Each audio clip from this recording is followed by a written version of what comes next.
针对这个中国的查甫人驶快艇偷渡，外界是质疑讲海巡哪拢无发现呢？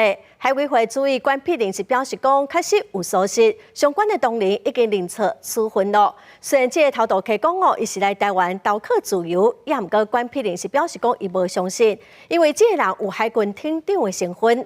国防部长顾立雄嘛表示讲，这毋是第一个，也毋过强调讲，这无排除是中国扰乱的行为。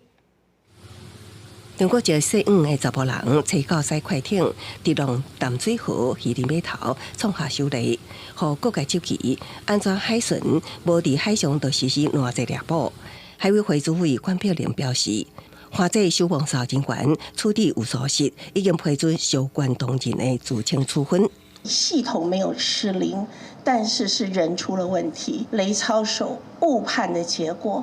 一路把它当作是返港的渔船来监控，守岸哨的哨兵他没有通报，按计赶快去抓，这中间有30分钟之久的失误。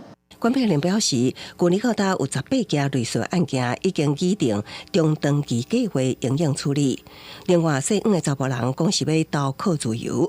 关碧玲强调，袂相信，会调各方向侦查，也透露姓黄的查甫人捌有海军艇长的身份。司法会清楚地还原真相，了解他的动机背景，是透过哪些管道跟方式。因为新北8里海埔、台北港甲淡水河口是防守首都正经重视的防卫铁三角，引起军事意图的联想。也毋过国防部长顾立雄强调，这并不是第一击。 也毋过强调，无排除是中国无清楚地带侵扰的作为。有关灰色袭扰的这个部分，本来就一直持续存在的，当然要做相关的厘清。我们有这样的警觉，更也不排除这样的可能性。就这种不单挺式的这样子突然的进来，我们会来做相关的演绎。我们会吸取这次的经验来做相关的精进作为。行政院长杜英台表示，已经要求国安团队各单位是加强所有的防护措施。